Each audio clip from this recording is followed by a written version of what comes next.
Então vamos lá. Capítulo 3 da nossa lição, página 16 na revista de vocês.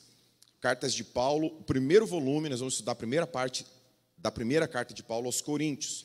E o título dessa lição é Ninguém é de Ninguém. Bom, o que nós vamos estudar na lição de hoje? O perigo do espírito divisionista no meio da igreja. Este é um perigo que assola a qualquer tipo de denominação, a qualquer tipo de congregação, a qualquer tipo de igreja. É o espírito divisionista. Só um parênteses aqui.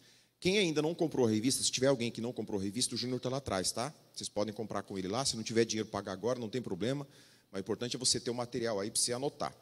E você tem tua revista, rabisca nela mesmo, tá? Esse negócio de ficar guardando revistinha bonita não dá certo. Não, rabisca, escreve nela, deixa bem escrito com as suas ideias, para você lembrar depois que você estudou. Então, vamos lá. Qual que é o perigo do espírito divisionista? Primeiro, nós temos diversas razões pelas quais igrejas se dividiram ao longo da história. Nós temos, nos dias de Paulo, nós já temos esse perigo aqui sendo demonstrado na carta de Paulo aos Coríntios. Mas isso não parou ali. Esse espírito divisionista continuou. Nós temos uma divisão muito grande que acontece já depois da criação do catolicismo, que foi no século IV.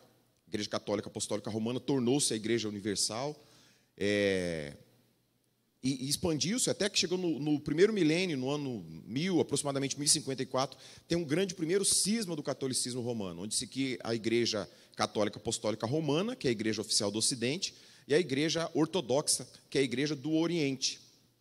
É o primeiro cisma grande que nós temos. Depois nós temos a Reforma Protestante, já no século XVI, onde os protestantes saem de dentro da Igreja Católica Apostólica Romana, e a partir daí nós temos inúmeras outras divisões. Essas divisões que eu narrei até agora são divisões baseadas em doutrina, baseadas em interpretação bíblica, em teologia, e que são divisões necessárias. Foi necessário que o protestantismo saísse de dentro do catolicismo romano, em decorrência de tudo aquilo que nós já estudamos no passado, de todas as distorções que o catolicismo romano fez das escrituras, de um monte de criação de elementos humanos que surgiram, em especial da venda de indulgência já no século XVI. Então foi necessário que isso acontecesse. Mas o que nós vemos aqui, na carta de Paulo aos Coríntios, não se trata de uma divisão teológica, de uma divisão doutrinária. Se trata de preferências pessoais. E as preferências pessoais precisam ser, de toda maneira, refutadas, desestimuladas no meio da igreja. E a gente observa que muitas divisões de igreja aconteceram por conta disso. Não tem a ver com distorções doutrinárias, distorções teológicas, tem a ver com preferências pessoais, ou chamado culto à personalidade. Eu prefiro fulano, eu prefiro ciclano, eu sou do time A, eu sou do time B, isso causa cisma no meio das pessoas. Só que nós vamos observar que Paulo não está falando de movimento eclesiástico, ele está falando de pessoas.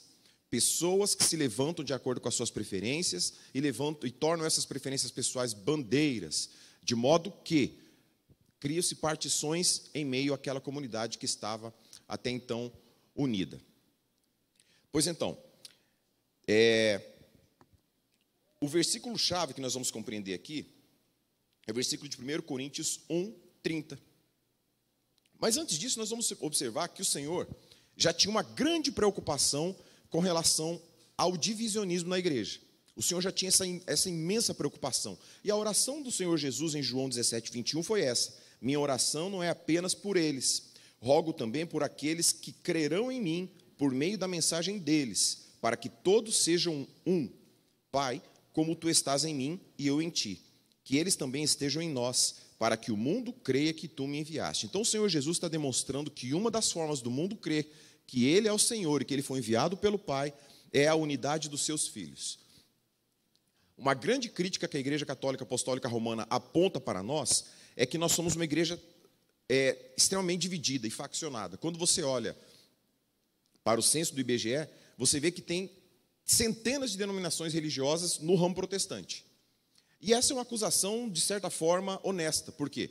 Enquanto há uma unicidade no movimento do movimento católico romano, apostólico romano, no meio protestante há uma fragmentação muito grande.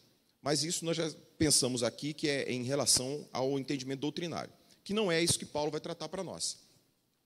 Com relação ao entendimento, com relação a esse tipo de divisão e entendimento doutrinário, há divisões que são necessárias e outras nem tanto.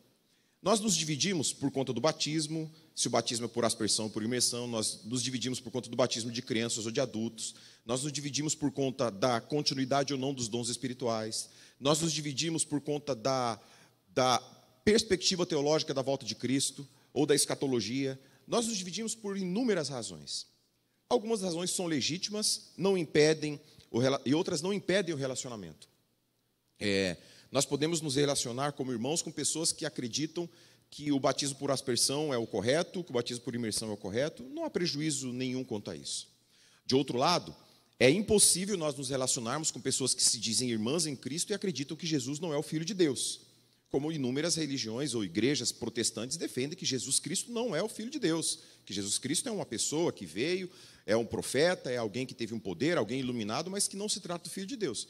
Impossível termos comunhão com quem pensa dessa forma. Esse é o cerne da nossa fé, da nossa crença. Mas existem divisões que são menores, das quais nós podemos coexistir, com as quais nós podemos dialogar. O texto básico que nós temos é o texto de Coríntios, primeira carta de Paulo aos Coríntios, capítulo 1, versículo 30. Paulo diz assim: é, porém, por iniciativa dele que vocês estão em Cristo Jesus, o qual se tornou sabedoria de Deus para nós, isto é, justiça, santidade e redenção. Lembrando, como nós dissemos na aula anterior, quando Paulo escreveu essa primeira carta aos Coríntios, que de fato é a segunda carta aos Coríntios, nós temos aí, no mínimo, 3 cartas escritas por Paulo, das quais, no mínimo, uma foi extraviada. Por que eu digo 3? Porque existe uma corrente teológica que defende que Paulo escreveu 4 cartas aos Coríntios, que apenas 2 foram mantidas pela providência de Deus para nós. A primeira carta de Coríntios é, de fato, a segunda.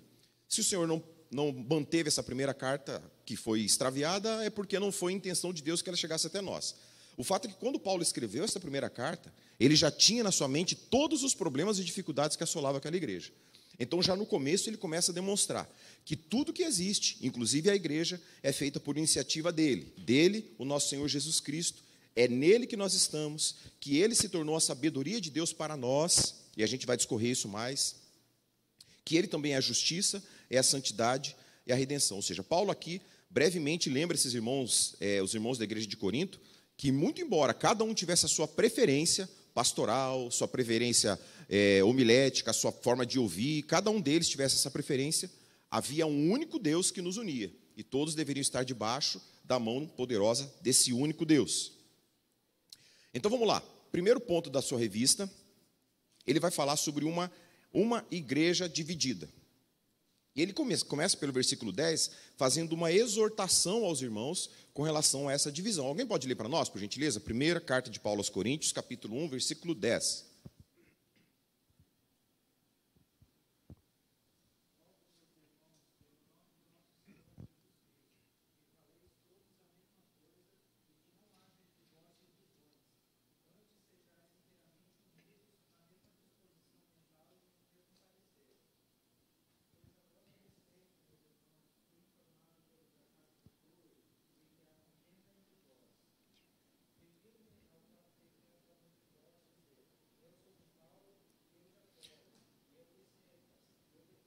Ali você passou, né, Júnior? Era só até o 10. Só até o 10 para a gente ir devagarinho ali. Então, o que Paulo começa falando? Irmãos, eu rogo a vocês, eu suplico a vocês. Paulo começa utilizando uma expressão que vai muito além de um pedido. E aqui a gente pode lembrar que Paulo tinha autoridade apostólica para ordenar que aquela igreja cessasse aquele tipo de divisionismo, sem nenhuma explicação. Sem nenhum tipo de explicação. Mas a gente observa a pedagogia do grande apóstolo Paulo. Mesmo tendo autoridade para determinar que as divisões fossem cessadas, Paulo preferiu explicar àqueles irmãos o que estava acontecendo, ensinar, demonstrar a eles biblicamente a razão pela qual aquele comportamento era um comportamento pecaminoso. E Paulo gasta 4 capítulos, os primeiros 4 capítulos, Paulo vai estar tratando do problema do divisionismo. Nós vimos nas aulas introdutórias quantos eram os problemas da igreja. A igreja tinha problema com o uso inadequado dos dons, a igreja tinha todos os dons, mas não sabia utilizá-los. A gente viu o problema da igreja com relação ao sexo, à prostituição, homens, o filho deitando com a esposa do próprio pai. E, curiosamente, na leitura de ontem, eu peguei Deuteronômio, acho que 24, 25 e 26, eu acho que foi 27, não lembro. E foi exatamente esse texto, que o filho não se deitará com a esposa de seu pai, que aquele que fizer isso é banido por morte.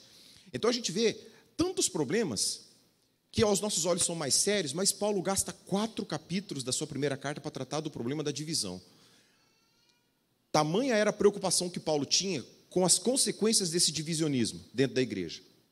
Então, ele começa implorando a esses irmãos: meus irmãos, eu imploro a vocês, eu suplico a vocês que concordem uns com os outros. Essa concordância não é uma concordância absoluta. Primeiro, a gente tem que fazer uma diferença de unidade e de uniformidade. Quando Paulo pede que os irmãos concordem uns com os outros, Paulo não está pedindo que eles sejam uniformes nas suas escolhas, no seu pensamento. Qual que é a diferença de uniformidade e unidade? A gente está vendo a guerra entre Rússia e Ucrânia. Aí a gente tem aqueles desfiles militares, né? A Rússia querendo mostrar o seu poderio. Então coloca aquelas centenas de militares desfilando, todos com o mesmo uniforme, todos com a mesma marcha, a chamada de ordem unida, todos desfilando da mesma forma, fazendo o mesmo movimento de armas. Aquilo é a uniformidade. Todo mundo caminhando da mesma forma, todo mundo exercendo a mesma fala, todo mundo exercendo o mesmo passo. Isso é uniformidade. Paulo não está pedindo que aquela igreja seja uniforme, que todos tenham a mesma forma de agir, que todos usem a mesma roupa, que todos se sentem da mesma forma. Paulo está pedindo unidade. Justamente porque há um espaço dentro da igreja de Cristo para a gente pensar de forma diversa naquilo que não é essencial. Paulo está pedindo que mesmo aqueles irmãos pensando de forma diferente, mesmo uns irmãos tendo preferência pelo pastor A, outro pelo pastor B, outro pelo pastor C, e outro achando que é mais crente, falando, eu não sou de ninguém, eu sou de Jesus, Paulo está pedindo que aqueles irmãos tenham unidade. É como se Paulo dissesse para a gente hoje: olha só, irmãos, você pode votar no Lula, você pode votar no Bolsonaro, você pode torcer para o Palmeiras, pode torcer para o Corinthians, mas sejam unidos. Não deixe que essas questões superficiais fracionem vocês, dividam vocês. Ele está pedindo unidade para essa igreja. E ele enfatiza que essa unidade é fundamental, que todos estejam unidos num só pensamento e num só parecer. Concordem uns com os outros, ou seja, falem entre vocês coisas que são comuns entre vocês. Evitem tratar pontos que sejam de discussão. Eu sei que o Vila não concorda com o aspecto da qual eu concordo, não tem a menor necessidade de eu me assentar do lado do Vila e tentar convencê-lo daquilo que eu sei que ele não concorda. Qual que é a razão? Qual é a consequência disso? É nós criarmos celeuma e discussão entre os irmãos. Paulo está dizendo para isso: falem com vocês, discutam entre vocês, mas que não haja discussão. Isso é muito importante. Por que ele pede essa unidade no pensamento?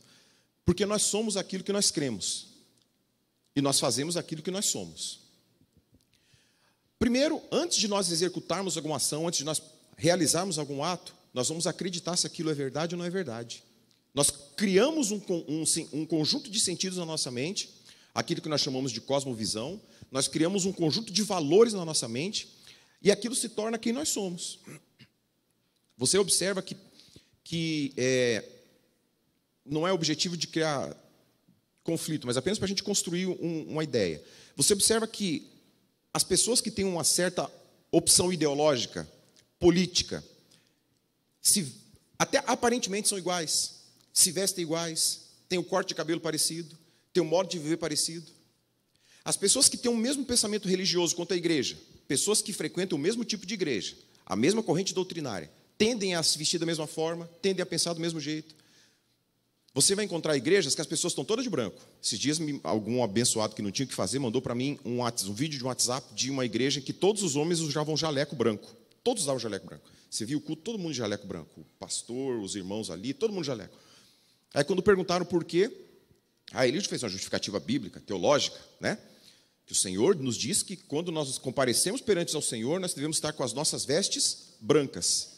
Então, está todo mundo vestido de branco, né? Então, a gente vê que, primeiro, nós construímos um conjunto de valores, esse conjunto de valores vai nos transformar naquele conjunto de valores e a gente passa a agir de acordo com aquilo. Então, é um ciclo na nossa vida. Por isso que eu passei a entender um podcast que eu assisti essa semana de um pastor chamado Zé Bruno, que é aquele vocalista da banda Resgate, e perguntaram para ele, eu não lembro qual foi a pergunta, mas provavelmente era a ver com o homem traindo mulher, a esposa traindo, o marido traindo a esposa. E ele falou que a maior preocupação dele não é do marido trair a sua esposa, mas é a razão pela qual o marido trai a sua esposa. O que leva este homem a trair a sua esposa? E tem um grande sentido nisso, porque o ato pelo ato, apesar de ser um ato pecaminoso, ele vai revelar algo que é muito maior do que o ato. Quando o marido chegou ao ponto de trair fisicamente a sua esposa, ele já havia traído ela muito antes na sua mente. Ele já tinha construído aquele universo de valores na sua mente, no seu pensamento. Aquilo já tinha se tornado uma realidade para ele. E a consumação do ato foi apenas uma conclusão. O pecado já estava ali há muito tempo. Então há um perigo muito grande naquilo que a gente constrói na nossa mente, aquilo que a gente permite que crie sentido na nossa mente, que até então a gente tratava como absurdo, mas agora a gente começa a falar assim, não, mas tem um certo valor nisso, tem um certo sentido, tem uma certa virtude. Parou, Bia? Tem uma certa virtude nisso. Então a gente começa a dar valor, a gente começa a dar virtude, e quando a gente observa, a gente já está tratando isso como se fosse algo muito natural. Acontece na nossa vida cristã, quando nós somos trazidos a Cristo, como a gente chama muitas vezes, a gente aceita Jesus, a gente passa a ter valores, a gente sai de um ambiente muito hostil ao Evangelho, e a gente vê para um ambiente protestante, um ambiente onde a fé fala mais alto. Vamos supor que lá você era uma pessoa que bebia, que fumava, que traía sua esposa, que era mentirosa. Quando você veio para cá, você começa a tratar aquilo tudo com ojeriza, você tem nojo daquilo, você fala, como é que eu podia ser aquilo? Como é que eu podia beber daquele jeito, me entregar ao cigarro? Agora nem mais, não tem mais, não é nem cigarro, agora é o arguilha, agora é o cigarro eletrônico, é o pendrive, que o pessoal né, fumando por aí. E aí você pensa, poxa, como é que eu fiz isso, né? Como é que eu fiz isso? Mas aí, com o passar do tempo, as coisas vão ficando mais flexíveis, né? A gente pensa, poxa, não era tanto assim. Eu acho que eu posso dialogar com isso. Eu posso dialogar com a bebida, sem me ofender, sem ofender a minha fé. Eu posso dialogar com o cigarro, sem ofender a minha fé. Eu posso dialogar com a pornografia. Eu posso até flertar com uma mulher que não é a minha, que não vai ofender a minha fé. Isso começa a criar um conjunto de sentido na nossa mente. E logo a gente está tornando a fazer aquilo que a gente fazia. Por quê? Porque tudo começa com a nossa mente. Então Paulo está apelando para os irmãos. Meus irmãos, concordem uns com os outros no que vocês falam. Pensem a mesma coisa. Tenham unidade nos seus pensamentos. Não permita que o inimigo construa algo que é antagônico à vontade do Senhor. Então construam o mesmo pensamento. E aí ele diz e ele começa a tratar isso pela doutrina. Por quê? Porque Paulo entende que uma igreja sem doutrina, uma igreja descomprometida com a doutrina, é uma igreja descomprometida com a fé. A gente tem muito problema com tratar a palavra doutrina, por quê? Porque muitos de nós vieram de um ambiente religioso onde a palavra doutrina era sinônimo para a lei de homens, né? Onde a palavra doutrina significava usar vestido comprido, significava não pentear o cabelo, significava não escovar o dente, significava um monte de coisa. Então a gente tem problema de tratar essa palavra. É importante que a gente desconstrua esse significado anterior que não tem nada a ver com o que Paulo chama de doutrina. Paulo chama de doutrina a palavra do Senhor, a lei do Senhor escrita e interpretada de acordo com ela mesma. Quem é o primeiro intérprete da Bíblia? É a própria Bíblia. Então a gente nunca vai encontrar na Bíblia um texto que esteja desconectado de outros textos. Então a gente nunca vai encontrar na Bíblia um texto dizendo para a gente prostituir com a mulher do vizinho ou do amiguinho. A gente nunca vai encontrar na Bíblia um texto dizendo para a gente usar jaleco branco. A gente nunca vai encontrar. Porque a Bíblia se interpreta pela Bíblia. Então, Paulo está utilizando questões doutrinárias para construir uma fé sólida na vida daqueles irmãos. Então, a primeira coisa, a gente refuta esse entendimento de doutrina que é descomprometido com as Escrituras. Então, ele começa com o pensamento de que uma igreja doutrinariamente forte é uma igreja que tem uma fé sólida. E aí ele termina o texto dizendo, antes que todos estejam unidos num só pensamento e num só parecer. A ideia aqui é reconstruir aquilo que se perdeu. Por quê? Porque no momento em que o apóstolo Paulo semeou aquela igreja, plantou aquela igreja, no momento dos primeiros convertidos, todos estavam unidos em torno de uma única fé. Mas isso começou a se perder. Quando saiu o apóstolo Paulo e chegou o pastor Apolo, quando os irmãos começaram a receber a influência de Pedro. Então isso começou a se perder ao longo do tempo. Não foi naquele momento inicial, foi ao longo do tempo que essa fé começou a se fragmentar. Então a ideia é reconstruir isso, é consertar algo que foi quebrado. Essa unidade interior da mente de cada pessoa se expressa exteriormente nas suas ações. Então, se você tem a sua fé muito bem sólida e muito bem construída na sua mente, isso vai ser exteriormente exemplificado. Da mesma forma como o exemplo anterior. Se na nossa mente o nosso conjunto de valores já foi deturpado, de modo que eu acho natural aquelas coisas que antes eu achava totalmente de trevas, isso vai se externar naturalmente da nossa existência. Naturalmente. É por isso que a gente insiste, Paulo insiste, que a gente deve estar cheios dessa palavra do Senhor. Então, primeira exortação à unidade, trazer esses irmãos de volta à unidade. Mas aí nós chegamos no versículo 13, onde ele vai começar a falar das contendas e partidos. Alguém pode ler para nós, por gentileza, o versículo 13?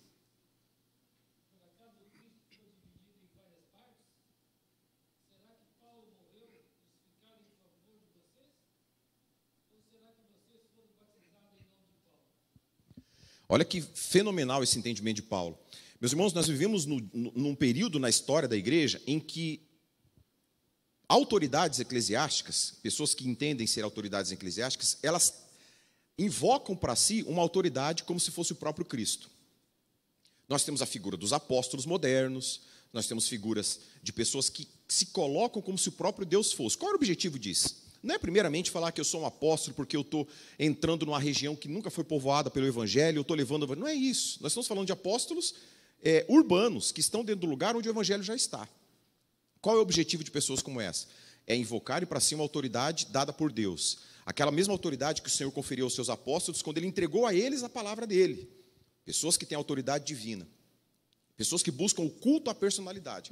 Paulo começa destruindo o culto à personalidade. Ele fala, por acaso foi Paulo crucificado por Cristo? Ele está falando, por que vocês estão me cultuando? Eu não fiz nada por vocês. Não fui eu que morri por vocês. Vocês não podem fazer esse tipo de coisa. E daqui por diante, Paulo começa a destruir esse argumento do culto, o culto ad hominem, o culto à pessoa, o culto à personalidade. E olha para você ver como isso não está longe dos nossos dias, inclusive, eu ia falar em especial não, mas inclusive nas igrejas históricas. O pastor Gustavo comentou comigo há algum tempo de um irmão nosso, conhecido comum, que congrega hoje numa igreja em Curitiba, e lá ele serve como os nossos irmãos, os pateiros aqui, né? Los pateiros, os irmãos que ficam organizando os carros ali fora.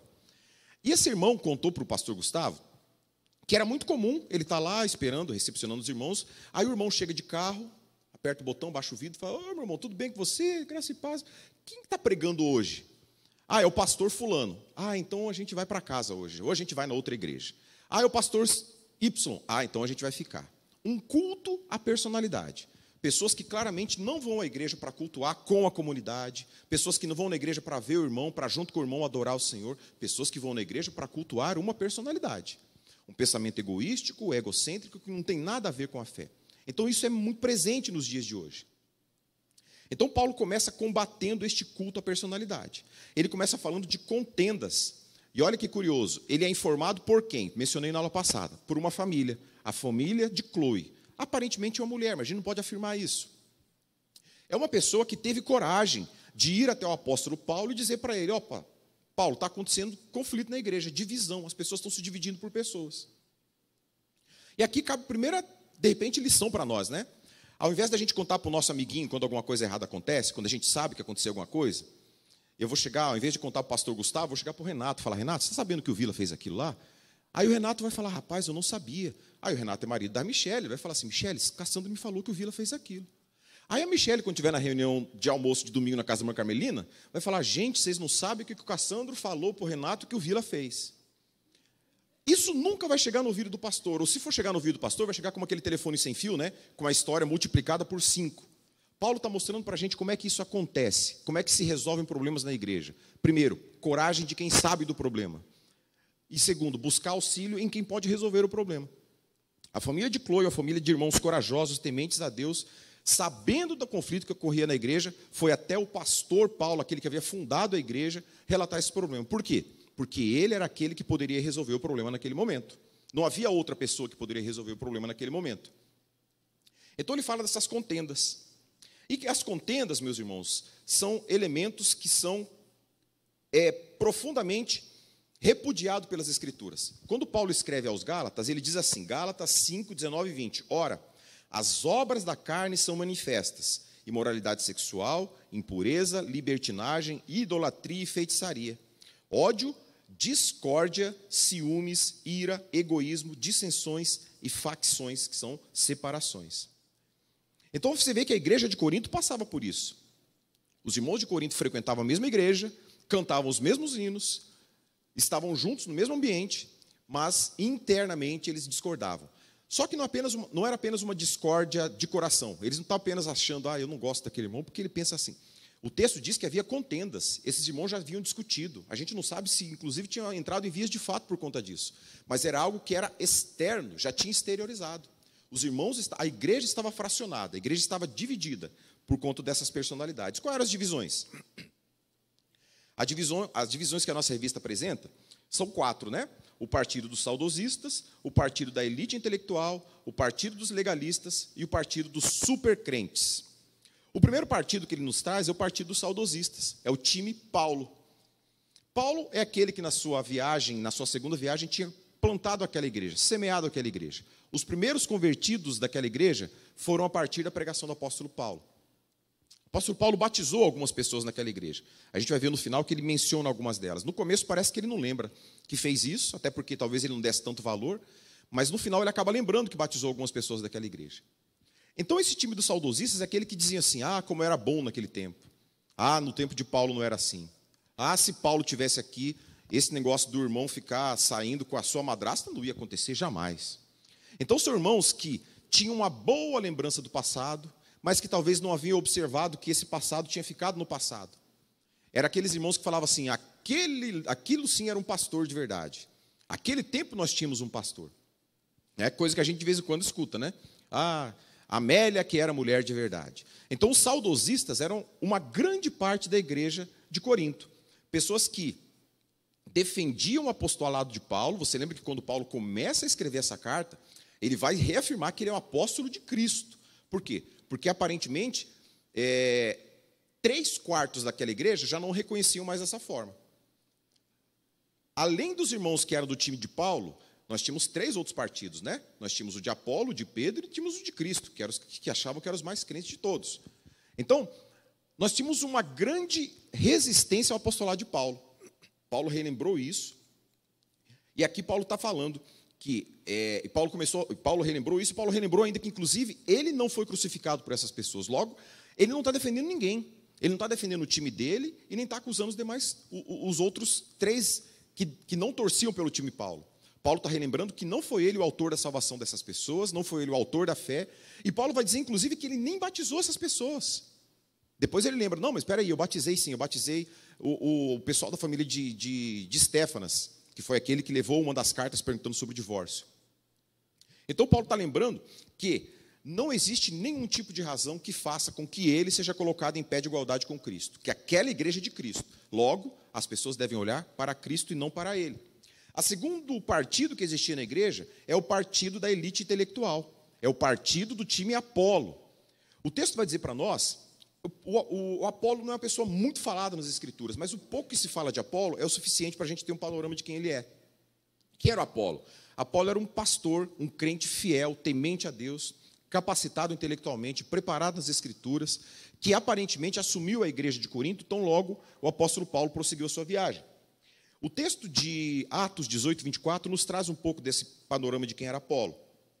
Diz assim, e chegou a Éfeso um certo judeu chamado Apolo, natural de Alexandria. Significa o quê? Significa que ele era um grego de nascimento, convertido ao judaísmo. Pastoreou a igreja de Corinto com a saída de Paulo. Natural de Alexandria, varão eloquente e poderoso nas Escrituras. Na Nova Bíblia Viva, diz assim, um judeu chamado Apolo, nascido na cidade de Alexandria, tinha chegado a Éfeso. Ele era um admirável pregador e mestre das Escrituras. Meus irmãos, a gente precisa lembrar uma coisa quando a gente fala do Apolo, em especial porque o autor de Atos dos Apóstolos mencionou o seu nascimento. Apolo era grego. Os gregos tinham um apego todo especial pela filosofia, pela retórica, pela arguição, pela discussão verbal, pelo debate de ideias. Reverendo Augusto Nicodemos diz que, assim como nós, brasileiros, somos apaixonados pelo futebol, os gregos eram apaixonados pela filosofia. Então era comum os gregos debaterem nas praças, nas ágoras, as suas ideias filosóficas. Dentre os gregos existia uma categoria especial de filósofos chamada de sofistas, que eram os professores de sabedoria. Eram pessoas que desenvolviam as suas teorias filosóficas e expunham essas teorias filosóficas na praça. Logicamente, faziam isso, depois passavam o chapéu recolhendo dinheiro. Nada era de graça. O que tornava esses irmãos, essas pessoas tão especiais? De fato, eram pessoas que tinham uma sabedoria humanística muito grande. Eles eram os que talvez mais conhecessem a mente das pessoas naquele momento. A leitura sociológica, a leitura das sociedades, o movimento das sociedades. Então, eram pessoas que conseguiam construir uma teoria que fazia sentido para as pessoas. Quando a gente vai ver Paulo escrevendo, se não me engano, é aos Colossenses mesmo, que ele fala que a palavra do Senhor veio para destruir os sofismas. Eles estão falando de quem? Das teorias dos sofistas. O sofos é justamente a expressão sabedoria no grego, né? O nome da minha filha é Sofia, porque é isso, é de sabedoria. Então, os sofistas eram pessoas que utilizavam de um argumento, de um elemento da filosofia chamado de retórica. E a retórica é aquilo que você costuma ouvir em palestras de coaches, em especial. É aquela pessoa que fala, que sabe utilizar as palavras, que sabe escolher as palavras. Aquelas palavras que sabem tocar, cutucar o teu coração, que conseguem despertar sentimentos. São pessoas que, na sua retórica, na sua fala, elas conseguem levar a gente do mais profundo e intenso sofrimento à maior expressão de alegria. Ele é capaz de manipular as nossas palavras com os nossos emoções com sentimentos. São os retóricos. O primeiro manual de retórica utilizado na filosofia tem origem na Grécia. É curioso a gente pensar nisso, quando a gente lembra da história de duas grandes personalidades do cristianismo. Isso foi citado, inclusive, pelo próprio Nicodemos no seu comentário sobre esse texto. Ele vai lembrar de George Whitefield e de John Wesley. George Whitefield, calvinista, John Wesley, arminiano, mas eram amigos, estudaram na mesma universidade, fundaram o mesmo clube santo, dos quais os dois participavam, eram fundadores. Mas, em algum momento, eles se separaram por conta da sua visão teológica, né?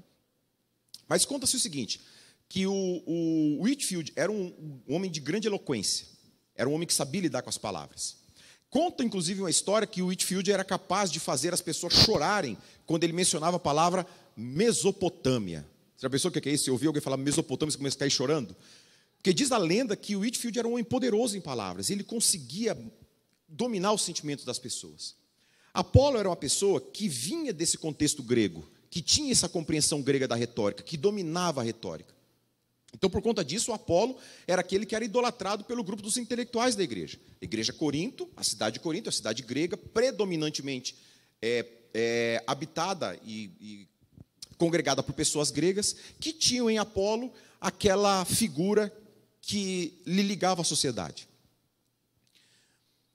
Mais ou menos aquilo que acontece quando a pessoa sai do candomblé, vou pegar esse exemplo novamente, e chega nesta igreja batista. Se a pessoa saiu do candomblé e chegou nesta igreja batista, ela não vai se sentir muito à vontade. Por quê? Porque os costumes são outros, a liturgia é diferente, a gente não tem nenhum tipo de prática que remeta ao candomblé. Mas aquela pessoa fala assim, eu quero procurar outra igreja, eu vou procurar outra igreja. Aí ele vai para aquela igreja X, que eu já mencionei para vocês na semana passada aqui. Uma igreja de ramo neopentecostal qualquer. E lá ele vai encontrar os ritos muito parecidos. Ele vai encontrar pessoas com as roupas muito semelhantes, as pessoas rodando da mesma forma, o barulho do atabaque tocando do mesmo jeito. A pessoa fala, é aqui, olha aí. Eu saí de lá, achei aqui, estou feliz aqui, eu vou ficar por aqui mesmo. Só que aqui nós estamos falando de uma situação muito semelhante, em que a igreja se torna parecida com o mundo. O que nós temos vendo na igreja de Corinto não é isso. Nós estamos vendo uma pessoa que tinha uma grande eloquência, diferente dos cristãos que não tinham uma grande eloquência, os novos cristãos que não tinham um grande ensinamento, mas que ele se apaixonou por aquilo que assemelhava a sua igreja, aquilo que ele tinha na vida antes de viver naquela igreja, aquilo que ele via no mundo, se assemelhou e aquilo despertou as suas paixões. Então nós temos essa figura no Apolo. Ah, Cassandra, você está falando que o Apolo não estou falando que Apolo é neopentecostal, nem que Apolo não é crente. A Bíblia nos diz que Apolo era um grande homem de Deus. O problema não estava em Apolo, estava em quem via Apolo. Não estava na mensagem que era pregada, estava naquilo que as pessoas entendiam da mensagem. E aí é um grande problema, que não está na mão do pregador. É aquilo que as pessoas vão compreender do que é dito, né? Cada um vai ouvir. A gente teve uma reunião na escola da minha filha. E aí, no final da reunião, as professoras deram para a gente um papel. E falaram assim, agora nós vamos dar orientações para vocês e vocês vão fazer um desenho de acordo com essas orientações. E ela deu a mesma orientação para todo mundo. Desenhe uma cabeça grande, desenhe as pernas pequenas, desenhe os braços compridos, a orientação foi a mesma para todo mundo. Só que no final desse exercício, cada um fez um desenho diferente. Por quê? Cada um entendeu uma coisa diferente. Apolo pregava a palavra de Jesus Cristo, a palavra do Deus crucificado.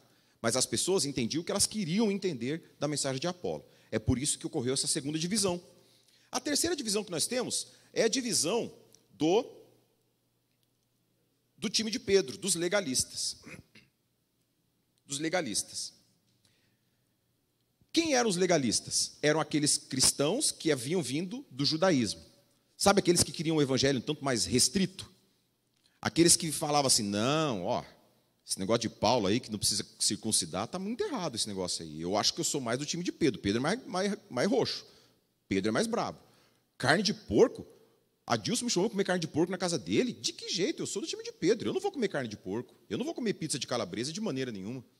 Então nós temos um grupo que era mais apegado às tradições judaicas. Aquele grupo que era de judeus, de fato, e os soles, aqui eu estou falando, judeus de fato, de Jerusalém, que estavam congregando na igreja de Corinto. E que não aceitavam essa influência grega, não aceitavam essa influência dessa nova pregação de Paulo. Então, eles buscavam enxergar na pregação de Pedro aquilo que eles tinham na sua religião judaica, aquilo que eles viam acontecer no judaísmo. As restrições alimentares, a guarda dos dias santos, as festas. Então, eles buscavam na sua religião nova aquilo que eles tinham na sua vida antiga. Enxergavam em Pedro isso. Outra coisa que vai nos dizer lá na frente é que os judeus buscavam o poder. Olha aí, buscavam o poder. Será que tem isso ainda hoje? A gente fica procurando o poder. Hoje vai ter o pastor naquela igreja que faz cair fogo do céu.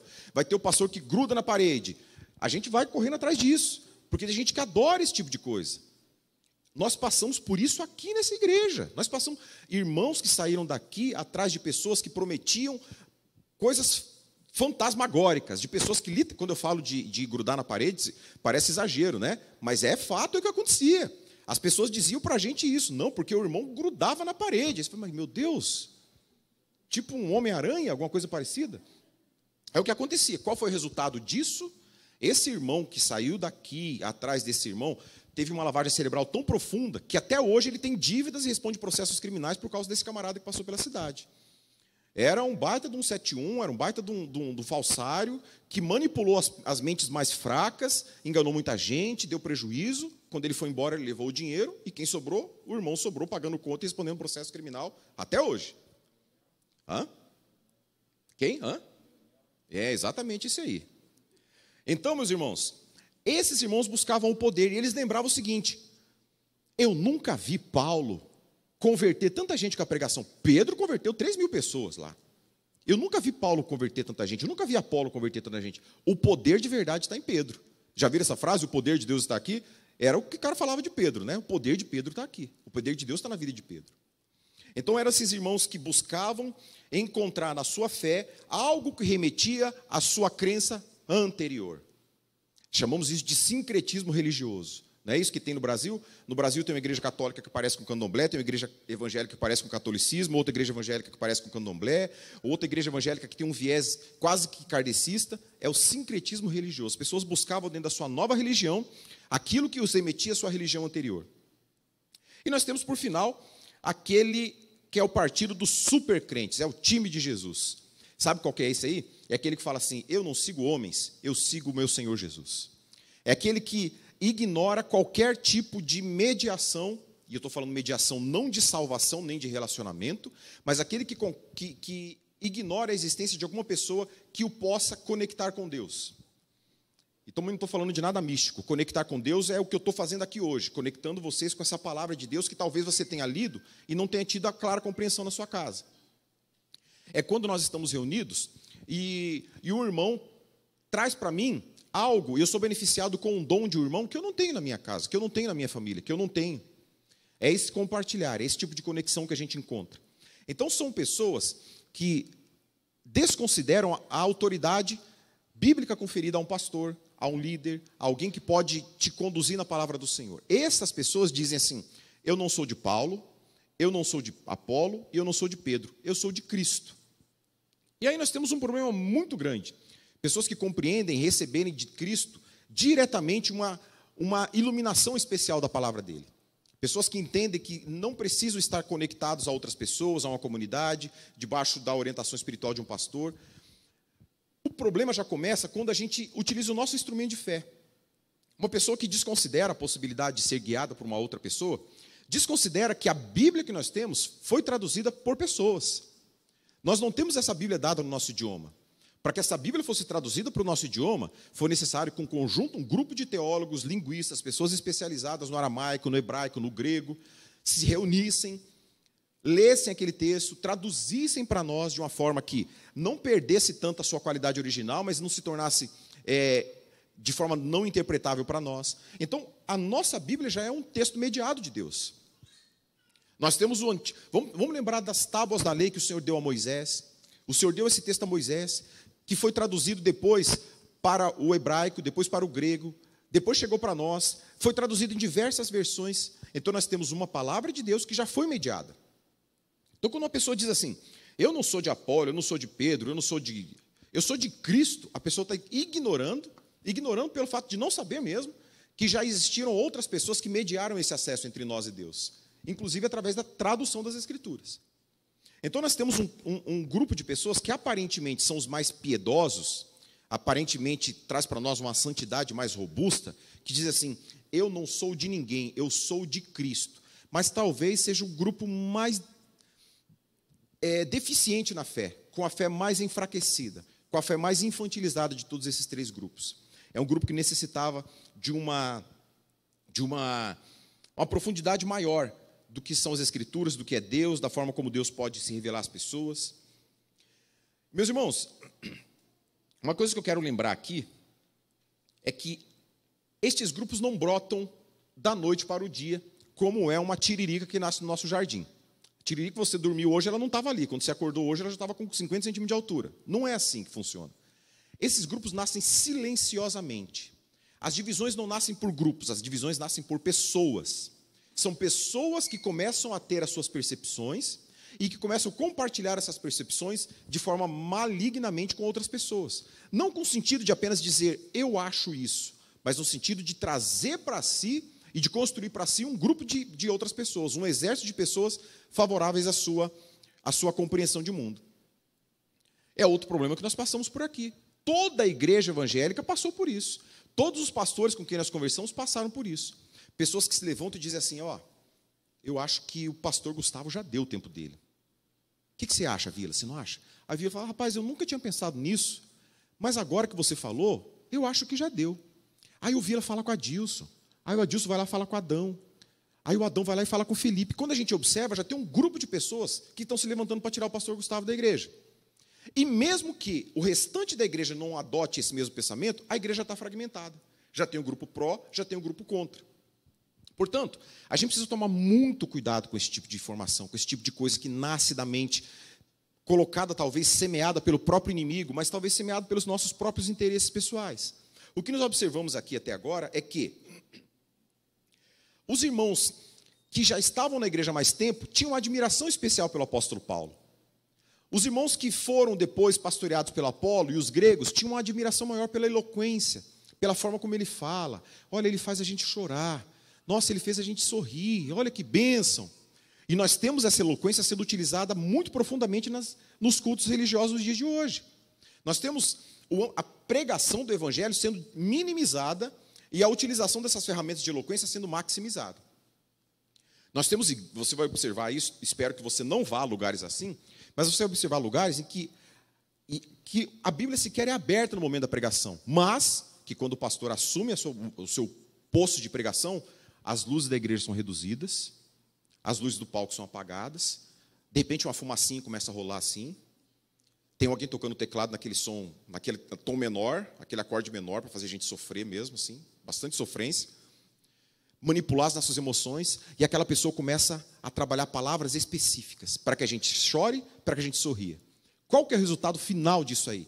São pessoas indo alegremente para o inferno, chegando felizes, satisfeitas, plenas, com as suas emoções muito alimentadas, mas caminhando para o inferno. Porque a palavra do Senhor não é feita de eloquência, ela é feita do poder da própria palavra, do próprio evangelho de Cristo. Então, esse grupo admirava isso. O grupo de Pedro admirava a rigidez do judaísmo, admirava as leis do judaísmo. E nós temos o outro grupo que desconsiderava tudo isso e achava que a sua relação não precisaria ser mediada por nenhum tipo de dom, por nenhum tipo de pessoa que exercesse nenhum tipo de dom.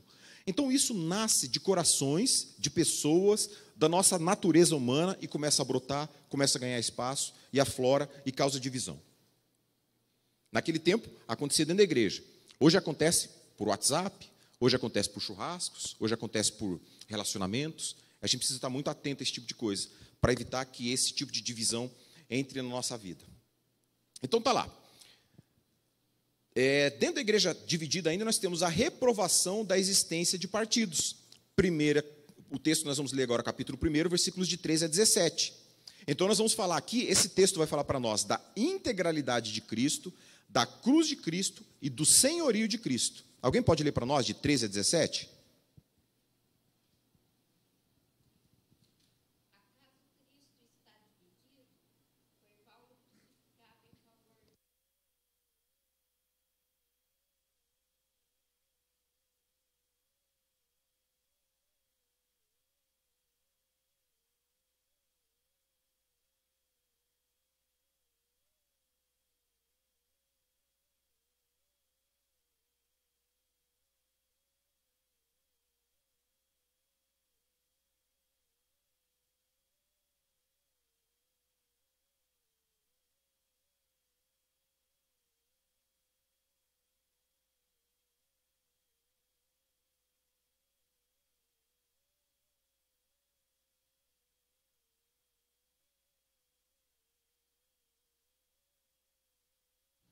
Olha só, que fabuloso, que fantástico esse entendimento de Paulo.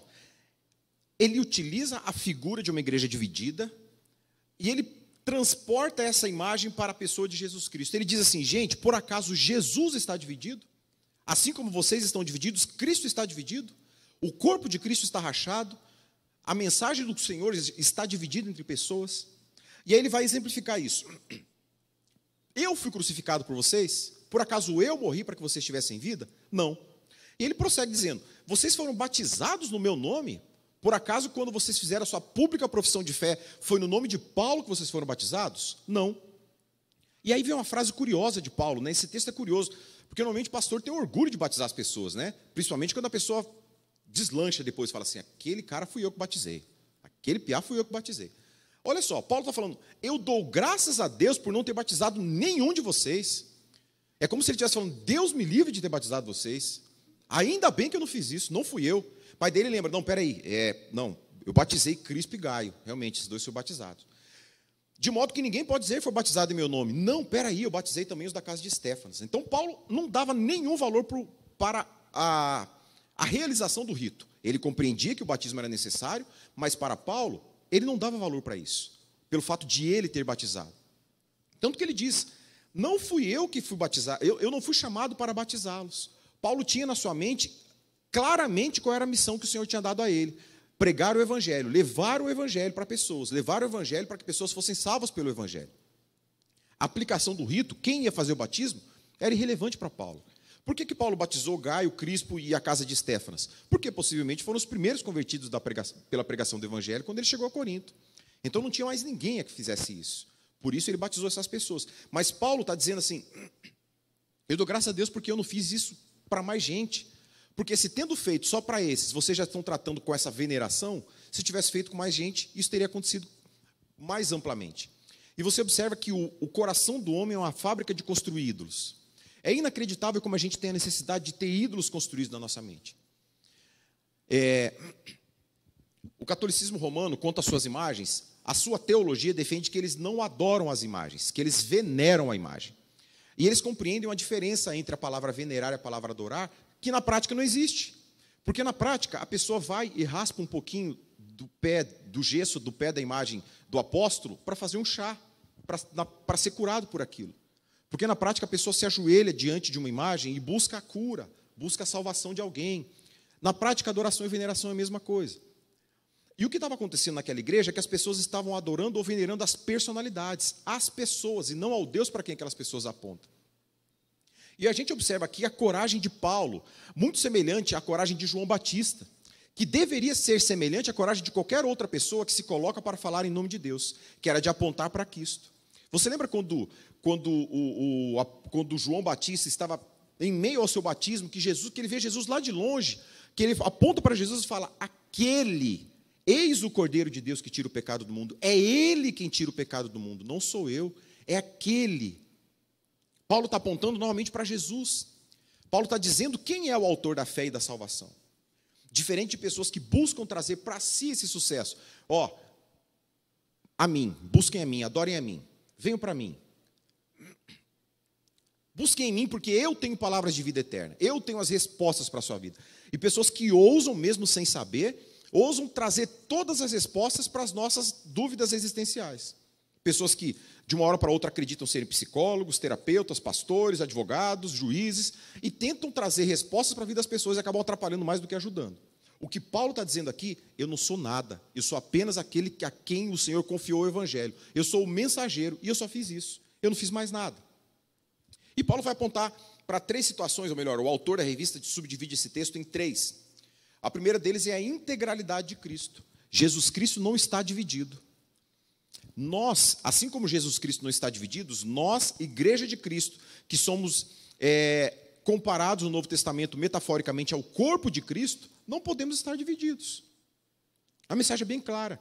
Cristo é integral, nós devemos ser integrais. Não podemos, de maneira nenhuma, estar divididos por conta de questões humanas, por conta de preferências pessoais ou por conta de culto à personalidade. Até porque seguir a Cristo pressupõe o quê? Negar a si mesmo. Não é isso que o Senhor Jesus diz? Se você quer vir após mim, negue-se a si mesmo, tome a sua cruz e siga-me. Negar-se a si mesmo é abrir mão de todos os valores que eu julgava importantes para a minha vida. Todas as convicções que eu julgava serem importantes na minha vida. Todas as besteiras humanas e passageiras que eu julgava ser fundamentais, é abrir mão disso tudo. É o que Jesus está dizendo. Negue-se a si mesmo. Você queria fazer isso? Você pode fazer. Mas se você quer me seguir, você tem que deixar de fazer isso. Você acreditava nisso? Você pode continuar acreditando. Mas, a partir do momento que você decidir me seguir, você tem que abandonar esse tipo de pensamento. É o que Jesus está dizendo. Não tem como nós seguirmos a Cristo e carregarmos nessa cruz os nossos valores pessoais. O segundo aspecto que ele aponta é para a cruz de Cristo. Paulo repreende, inclusive, aqueles que o preferiam. E ele diz: Paulo foi crucificado por vocês. A gente vai ver daqui a pouco que essa mensagem da cruz é loucura para os judeus e loucura para os gentios, para os gregos. Mas Paulo coloca o ambiente de morte de Cristo. Ele está apontando para a crucificação, dizendo: por acaso era eu que estava pregado naquele lugar? Paulo teve coragem de encontrar ou de conflitar o sentimento daquelas pessoas que o admiravam. Isso é uma coisa que é relativamente difícil da gente encontrar nos dias de hoje. Porque as pessoas querem fazer o quê? Nesse ambiente político, eu quero trazer para perto de mim aqueles que gostam de mim, para que eles sejam um escudo contra aqueles que não gostam de mim. Paulo está mostrando aqui que o pau que bate no Chico bate também no Francisco. Então ele está mostrando: eu fui crucificado. Vocês que estão aí dizendo que vocês são do meu time, que estão vestindo a camisetinha escrito Tim Paulo, eu morri por vocês. Eu estava crucificado naquela cruz por vocês? Não. Paulo está relembrando o autor da salvação, está relembrando quem de fato merece ser venerado. Os coríntios deveriam se lembrar de quem morreu por eles, ter na sua mente claramente quem foi a pessoa que entregou a sua vida por eles. E por fim, nesse aspecto, ele diz sobre o senhorio de Cristo. Ao lembrar sobre qual nome aqueles irmãos foram batizados, ao Paulo lembrar sobre quem era a pessoa que estava pregada na cruz, eles estavam lembrando a quem aquelas pessoas deveriam ser fiéis. Eles não deveriam ser fiéis a Paulo, eles não deveriam ser fiéis ao Apolo, ao Pedro, eles deveriam ser fiéis somente a Cristo. Mas isso aqui não quer dizer que Paulo estava estava valorizando, ou estava solidificando o pensamento daquele quarto grupo. Não, porque aquele quarto grupo tinha um entendimento equivocado acerca de Jesus Cristo. Eles não compreendiam qual era a obra de Cristo. Eles não tinham compreendido por que Jesus morreu. Eles apenas queriam ser melhores que os outros. Eles apenas queriam vencer no argumento e não vencer na vida. Por quê? Porque eles não negavam-se a si mesmos. Eles não carregavam a cruz de Cristo. Eles não seguiam a Jesus. Eles apenas buscavam ali ganhar no argumento. E muitas vezes a gente faz isso, né? A gente não quer perder na discussão. A gente vai ganhar no argumento de qualquer jeito. A gente tem razão ou não tem? Não faz diferença. Eu quero vencer no argumento. E aí, para vencer no argumento, a gente rompe relacionamentos, a gente briga com a mulher, a gente briga com o marido, porque a gente quer vencer a todo custo. O que Paulo está dizendo aqui para essas pessoas é que Cristo é o Senhor. Uma vez que aquelas pessoas foram batizadas no nome de Cristo, elas se submeteram ao senhorio de Cristo. E submeter-se ao senhorio é algo muito profundo, é algo muito importante e precisa estar muito claro na vida das pessoas. Significa que a partir do momento que eu me submeti ao senhorio de Cristo, a minha vontade tem que ser submetida à vontade do meu Senhor. Os meus desejos têm que ser submetidos aos desejos do meu Senhor. O que eu vou fazer tem que ser submetido àquilo que o meu Senhor quer que eu faça. Porque se eu faço qualquer coisa contrária a isso, eu não sou submisso ao meu Senhor. O meu Senhor sou eu. E eu estou voltando ao culto da personalidade. Só que aí eu não estou cultuando Paulo, Pedro ou Apolo. Eu estou cultuando a mim. Eu passo a ser o meu Senhor. Por quê? Porque eu faço o que eu quero. Sabe aqueles memes que tem na internet? Que o cara pega o negócio do todinho, que está escrito, fure aqui. Ele fura do lado e fala assim, a vida é minha, eu faço o que eu quero. É mais ou menos isso. A partir do momento em que a gente sai debaixo do senhorio de Cristo e decide, eu vou fazer o que eu quero, eu estou me tornando o meu Senhor, eu estou me tornando o meu ídolo, eu estou cultuando a minha personalidade. Então, essa era a mensagem de Paulo acerca do senhorio de Cristo. E você observa que essa condição de idolatrar personalidades passou pelos séculos e chegou até no dia... Você lembra quando os Estados Unidos mataram o Osama Bin Laden e antes ainda tinha sido o Saddam Hussein? Eles desovaram o corpo deles no mar, para que ninguém tornasse o ambiente onde ele fosse sepultado um ambiente de adoração, de veneração, para que não levassem pessoas até aquele lugar. Foi sepultado no mar. Mas isso já tinha acontecido com Moisés, né? Se não me falha a memória, o corpo de Moisés não foi encontrado, né? Tem um texto pseudepígrafo, que era o Evangelho de Judas, que não entrou no nosso Evangelho, logicamente, que diz que o corpo de Moisés tinha sido sepultado e que os anjos haviam disputado que o anjo do Senhor e o Lúcifer tinham sepultado pelo corpo de Moisés. Mas o fato é que a Bíblia não revela para nós onde o corpo de Moisés foi sepultado. Isso não foi um acaso de ter deixado no silêncio das Escrituras. Foi porque o Senhor conhecia a inclinação do coração do homem à veneração. Se Moisés fosse sepultado no lugar, certamente hoje nós teríamos um culto a Moisés naquele lugar. Teríamos uma igreja a Moisés, teria os irmãos de Moisés, teríamos a família, a religião fundamentada sobre a pessoa de Moisés. Então, o culto à personalidade é algo muito perigoso, que chegou nos nossos dias e que a gente precisa tomar um grande cuidado.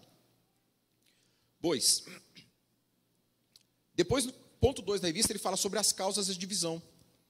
Quais são as causas da divisão, ou das divisões? Primeiro, a falta de percepção do poder da palavra da cruz. E a segunda razão pela qual há divisões é a falta de compreensão acerca do método de Deus para salvar os homens. Alguém pode ler para nós dos versículos 18 a 25?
Nesse texto, nesse fragmento de texto, Paulo faz um comparativo entre a sabedoria dos homens e a sabedoria de Deus. Ele mostra que a sabedoria dos homens, ele está falando de dois grupos de pessoas. Então ele mostra que a sabedoria dos homens para os gregos era o poder das palavras, era eloquência, era sabedoria, era discussão, era o argumento. Era aquilo que os sofistas faziam nas praças, era aquilo que os retóricos faziam, em que um lançava o argumento, outro lançava outro argumento. Aí outro rebatia aquele argumento e vinha outro argumento, até que chegasse a um final e alguém se dava por vencido. A sabedoria do homem era isso, era aquilo que pode ser conhecido, aquilo que a teologia chama de cognoscível, aquilo que o Senhor permitiu que nós conhecêssemos. O que a gente tem de exemplo do que o Senhor permitiu que nós conhecêssemos? O Senhor permitiu que nós conhecêssemos a cura para certas doenças. O Senhor permitiu que a gente chegasse a um momento de ter tecnologia ao ponto de que esse meu microfone aqui seja... o que eu falo seja transmitido para essas caixas de som sem nenhum tipo de fio. que a gente tem energia elétrica. O Senhor permitiu que nós conhecêssemos tudo isso. O Senhor deu ao homem a oportunidade, capacitou o homem para que ele conhecesse isso. Para o entendimento grego, este era o poder, este era o conhecimento. Para os judeus, a sabedoria e o poder se demonstravam pelo poder, pelos milagres, pelos feitos, pelas grandes coisas que os homens faziam em nome de Deus. Paulo está contrapondo a sabedoria de Deus com a sabedoria dos homens. Qual é a sabedoria de Deus que Paulo aponta aqui? É a mensagem da cruz. Qual que é a mensagem da cruz? Alguém quer chutar? Qual que é a mensagem da cruz que Paulo está falando?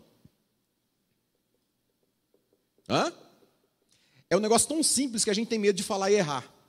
A mensagem da cruz que Paulo está falando não tem nada de filosofia, não tem nada de uma interpretação muito específica. Paulo não está sendo misterioso nisso aqui. Paulo está falando da mensagem do Deus que encarnou como homem, que viveu, sofreu, que morreu por pecadores de uma cruz e que ressuscitou ao terceiro dia. Essa é a mensagem da cruz. Paulo está falando, olha só, esse povo está viajando na praça, está falando tanta coisa lá, cadê a sabedoria desse povo? A mensagem do Evangelho é essa. Essa mensagem do Evangelho é loucura para os gregos. Como é que eu vou ser salvo por causa de uma terceira pessoa?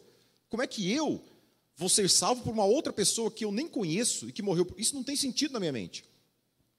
Aí o judeu fala assim, eu vou ser salvo por alguém que nasceu lá em Nazaré, que veio para cá, que morreu, que vocês estão dizendo que ressuscitou, mas eu acho que não ressuscitou.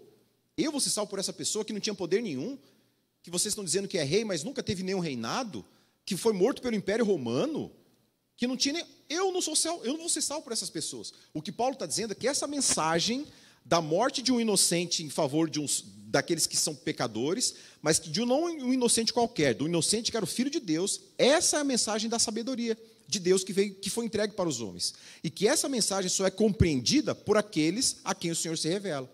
E aqui vem para nós um elemento que nos humilha, que humilha você, que humilha a mim, que humilha qualquer pessoa que se coloca debaixo do senhorio de Deus, que inclusive é o tema de um livro de Jonas Madureira, chamado A Inteligência Humilhada. É o fato de Deus apenas se revelar a quem Ele quer se revelar. A nossa inteligência diante de Deus não é nada.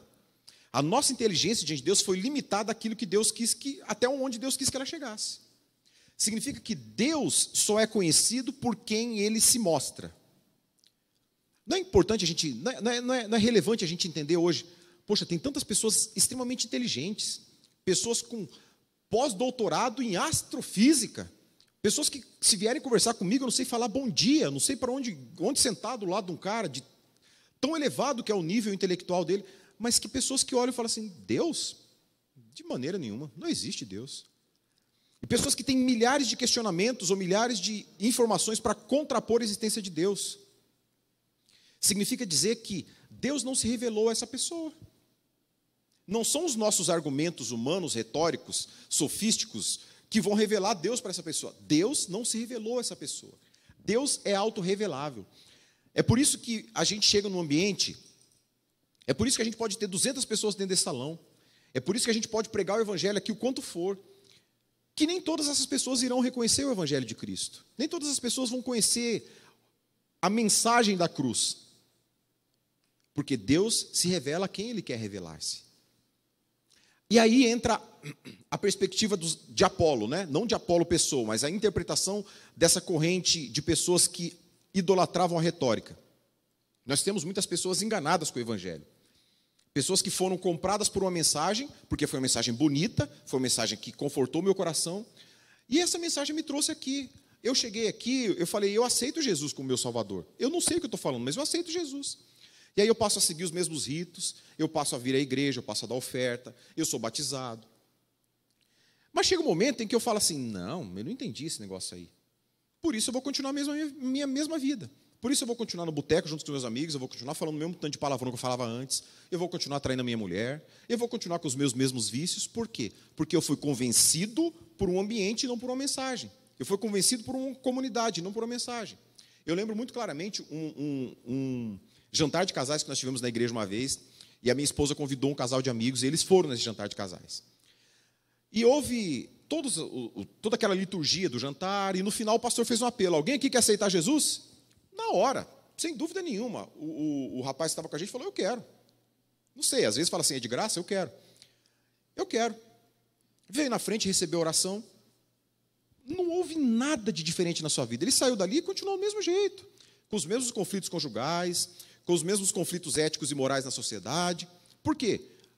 Não entendeu a mensagem do Evangelho, não entendeu a mensagem da cruz. Não buscou um discipulado, não buscou um acompanhamento, não buscou uma comunidade. E isso é muito comum acontecer. Por que a gente vê tantos crentes de tantos anos cometendo coisas que a gente fala, gente, isso é uma barbaridade. Não cabe mais, depois de 30 anos de evangelho, não pode mais acontecer esse tipo de coisa. Não pode. A gente já devia ser maduro para que isso não nos afetasse. Mas a gente repete os mesmos erros. Talvez a mensagem da cruz não tenha sido plenamente compreendida. Talvez a gente tenha sido convencido por um grupo de pessoas de quem a gente gosta. Talvez a gente tenha sido confortado naquele ambiente, no momento de fragilidade. Perdeu um parente, perdeu um filho, perdeu um marido, separou do marido, chegou naquele lugar, foi confortado. Aquele fez um casulinho para mim, então ali eu estou confortado. Talvez a mensagem do Evangelho não tenha entrado. E Paulo está dizendo que a mensagem da cruz é incognoscível para aqueles a quem o Senhor não revela. A mensagem da cruz vai ser entregue, vai ser colocada no coração pelo Espírito Santo de Deus, daqueles a quem o Senhor resolver se revelar. É por isso que é importante a gente ignorar essas ferramentas humanas, a gente esquecer o sonzinho fundo rodando ali, aquele ambiente emocional, aquela coisa. É importante a gente ignorar esse tipo de coisa. Eu conversei uma vez, eu fui fazer uma... Estou terminando, tá? Fui fazer uma vez, olha só, eu fui fazer uma vez uma penhora de um carro de um pastor, de uma igreja que obviamente eu não vou falar qual é. E esse pastor, um homem muito eloquente em palavras, tinha aquela impostação de voz e tal. Começamos a conversar assim, eu não sabia que era ele, né? Eu preciso falar com fulano de tal. Oi, sou eu, fulano de tal. Falei, tal. Aí naquela conversa eu peguei e vi o nome. O senhor não é pastor da comunidade tal? Sim, eu sou pastor daquela comunidade. Mudou a voz, mudou a impostação. Parece que uma outra pessoa tinha entrado naquele corpo. E a coisa começou a rodar daquele jeito. Era uma penhora de veículo por causa de uma dívida. E aí ele foi contar para mim a história, e nessa história ele contou que ele fez uma pregação sem utilizar a Bíblia. Pensei assim, fantástico, tem o texto decorado na mente. Eu já vi pastores fazendo isso, né? Pastor Reverendo Hernandes Dias Lopes faz isso. Ele lê um texto de 30 versículos decorado. Ele está caminhando assim e lendo o texto, né? Você não percebe, mas ele está recitando o texto. E pensei, eu acho que esse pastor tem o texto decorado. E ele começou a contar para mim a história. Não foi uma pregação, foi uma história que ele contou. Uma história que bonita, que serve para uma aplicação de texto, mas que não serve para uma pregação. E ele me disse que no final daquela pregação, que ele julgou ser uma pregação, a igreja inteira estava chorando. A igreja toda estava chorando. Pessoas se renderam a Jesus e não sei o quê. Fiquei pensando assim, que Jesus? Porque Jesus não foi pregado. A mensagem não falava de Jesus. A mensagem falava da nossa condição humana e falava de uma capacitação humana, de motivação, de alegria, de superar obstáculos, de vencer barreiras. Então, qual foi o Jesus aceito naquela noite? A mensagem do Evangelho vem pela pregação do Evangelho. Quem vai proceder à transformação na vida das pessoas é o Espírito Santo de Deus. Não é o meu poder, não é a minha retórica, não são as palavras difíceis que eu uso, não é o tom da minha voz, que ora é baixinha, ora é mais alta. Não é isso. É o Espírito Santo de Deus que se move no coração. Se não for o Espírito Santo de Deus, não há conversão. A gente está fazendo um grande desfavor de encaminhar pessoas felizes para o inferno. Só isso. Qual que é a diferença? A pessoa estava triste e ia para o inferno. Agora ela está feliz e vai para o inferno. Não muda nada. Então essa é a sabedoria de Deus. A sabedoria de Deus é a pregação do Evangelho. É o Evangelho. E na sequência ele diz para nós que a sabedoria humana não salva. O texto de 26 a 29 diz assim, irmãos, pensem no que vocês eram quando foram chamados. Ó, leva lá para trás. Poucos de vocês eram sábios segundo os padrões humanos.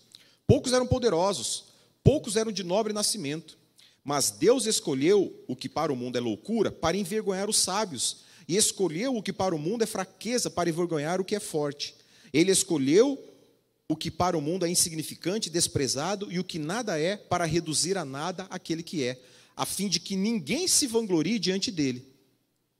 O que Paulo está dizendo? Que Deus desprezou a sabedoria humana. De que aquele homem que tem o seu pós-doutorado em astrofísica não tem uma sabedoria comparável à sabedoria daquela irmã que não tem o ensino fundamental completo, mas que tem Jesus no seu coração. Aquela pessoa vai ter uma percepção de vida, de eternidade, muito maior do que aquele pós-doutorado de astrofísica jamais vai ter. Porque a sabedoria de Deus está no seu coração. Quer dizer que ela está apta para dar uma aula na faculdade? Não quer dizer nada disso. Quer dizer que a sabedoria quanto à existência de um homem, a existência de Deus e a sua eternidade, nunca vai ser alcançado por aquele homem. Meus irmãos, eu digo para vocês que a minha primeira professora de escola bíblica dominical não era uma pessoa, como Paulo está dizendo aqui, não era uma pessoa de grande conhecimento, não era uma pessoa de grande sabedoria, não estava entre os nobres, mas foi a pessoa que ensinou as maiores lições das Escrituras que eu tenho até hoje. Foi a pessoa que me fez decorar o texto de João 3,16, porque ela tinha a sabedoria que veio de Deus. É uma sabedoria que não é dada a todos, que o Senhor nos humilha e dá a quem Ele quer. Quem são aqueles a quem Ele salva? Não são aqueles que buscam, que constroem, que conseguem estudar e que estudam muito, não são esses que vão encontrar a sabedoria de Deus. É aquele a quem o Senhor se revela, aquele que o Senhor entrega. Ele diz que essa sabedoria está em Cristo. Finalizando os últimos 2 versículos, 30 e 31.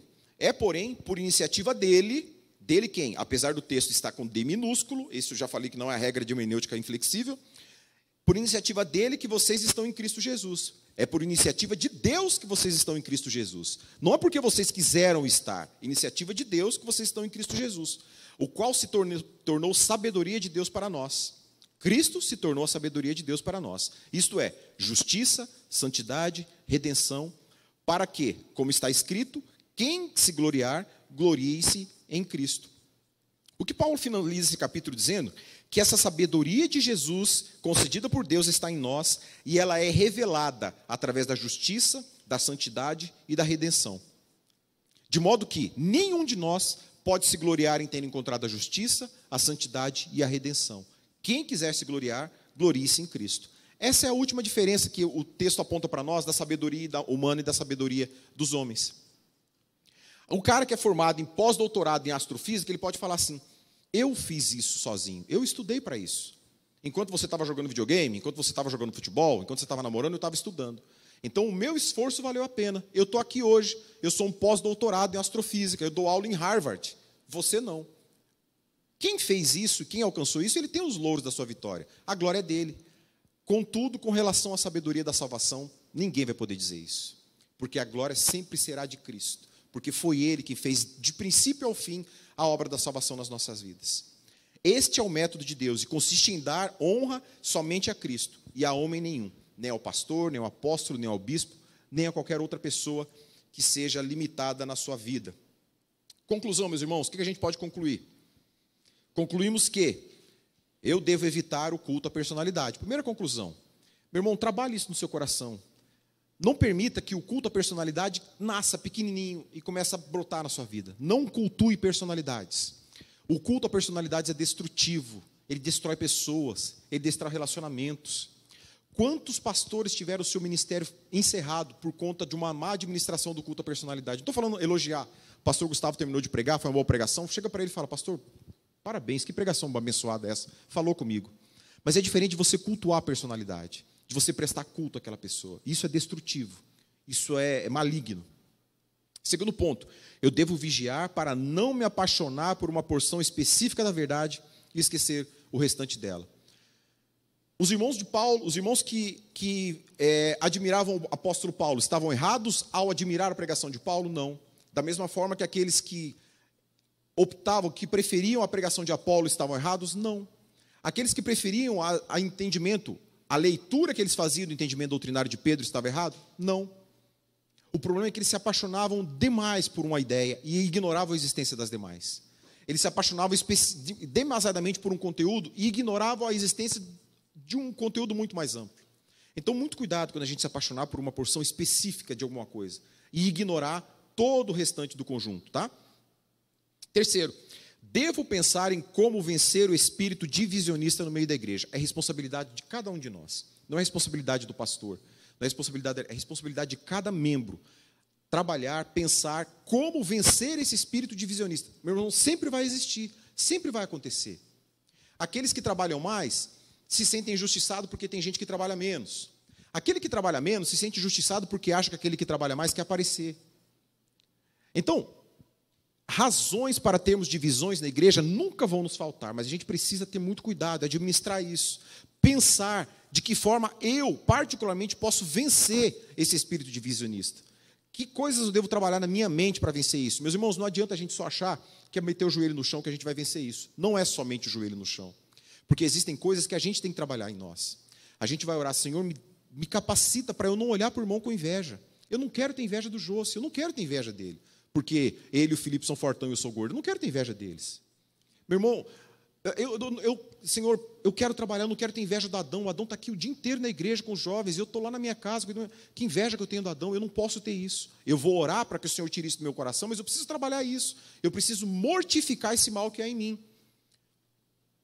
E quarto e último pensamento, eu devo reconhecer que a única mensagem a ser pregada é a palavra da cruz. Todos nós somos pregadores do Evangelho, em algum momento nós estamos pregando o Evangelho. Você quer trabalhar, você quer falar melhor, você quer ser um bom orador? Maravilha, esmere-se nisso, estude isso. Quer ser melhor na sua homilética? Faça isso, mas nunca se esqueça que a única mensagem que deve ser pregada é a mensagem do Evangelho. Não é a sua sabedoria, não é o uso de palavras difíceis, não é o uso de palavras, de frases feitas, não é isso. É a mensagem da cruz, a simples mensagem da cruz, de que um ser que não devia nada a nós, decidiu entregar a sua vida para que você e eu, que devíamos tudo a Ele, fôssemos por Ele salvos. E uma vez salvos, pudéssemos desfrutar da sua eternidade para todo sempre. Sem dívida de pecado, sem dívida com a nossa existência, apenas devedores do amor do Senhor e uns aos outros. Meus irmãos, essa era a mensagem de hoje. Se tiver alguma dúvida, pode fazer agora. Se não tiver, você pode mandar no WhatsApp também. O que, Ricardo, quer falar? Não? Ninguém? Jô, você tirou a máscara para falar ou não? Então tá bom. Hã? Tirou a máscara, deu até medo, me deu até uma gelada, né? Me lembrou aquele personagem do Top Gun, né? Você lembra do Top Gun, quando ele terminava de fazer as manobras, ele tirava assim o respirador do... Mas então vamos orar, irmãos. Se não tem nenhuma dúvida, vamos orar. E que a gente tenha firme esse pensamento. Cada um de nós no nosso coração, que a gente lute contra o espírito divisionista, que a gente identifique os menores indícios de divisionismo no nosso coração, que a gente ore ao Senhor e que a gente derrube isso para a glória de Deus, porque a gente mantenha a igreja do Senhor unida, que é o propósito do Senhor para nós. Graças te damos, Senhor Deus Todo-Poderoso, porque foi o Senhor que nos chamou. Muito obrigado, Deus, porque não foi uma mensagem de sabedoria que nos trouxe aos teus pés, mas foi uma mensagem da cruz de Cristo. Muito obrigado, Senhor, porque nós servimos a um Deus que se fez homem, que se fez maldição por nós, que sofreu e morreu no nosso lugar, que suportou dores que nenhum de nós seríamos capazes de suportar, Senhor. Que morreu, mas que o pecado não foi capaz de sustentá-lo, porque não havia em ti pecado, Senhor. A morte não foi capaz de segurá-lo, porque não havia em ti pecado. Razão pela qual o Senhor ressuscitou, o Senhor está vivo, o Senhor vive hoje, o Senhor fala conosco, o Senhor está conosco, dentro de nós, nos guia, coloca a tua palavra de salvação no nosso coração, nos consola. Muito obrigado por isso, Jesus. Muito obrigado porque nós não temos na nossa sabedoria a nossa redenção, mas nós temos na mensagem da cruz de Cristo. Que o teu Espírito Santo nos abençoe, Senhor. Que o teu Espírito Santo fale com cada um de nós. Que a tua vida seja presente em nós, a tua graça seja sempre evidenciada nos nossos corações. Que nós nos lembremos todo dia de darmos glória somente ao Senhor, por tudo que nós somos, por tudo que o Senhor nos dá, pela nossa família e casa, pelo alimento que temos, pela paz que temos. Que o Senhor nos faça sempre lembrar do teu sacrifício, Jesus. Que em nome de Jesus essa igreja seja uma igreja unida. Que o Senhor não permita que brote nos nossos corações espíritos divisionistas, seja por qualquer razão, mas que nós tenhamos unidade no nosso falar, que tenhamos unidade na nossa vida, na nossa fé, que nós possamos caminhar em Cristo Jesus, para a glória de Cristo Jesus e proclamando o Evangelho de Cristo Jesus, enquanto tivermos vida, Pai. É o que nós pedimos. Abençoe cada um dos nossos irmãos, abençoe as nossas crianças, abençoe os professores que estão dedicando o seu dia hoje para falar do Senhor. Que sejamos todos abençoados como igreja, como comunidade. Da mesma forma, qualquer pessoa, todas as pessoas que forem alcançadas por este vídeo, que sejam igualmente abençoadas pelo Senhor. Que a tua graça os alcance, para o louvor e glória do teu nome que te pedimos. Amém, Jesus. Irmãos, Deus nos abençoe.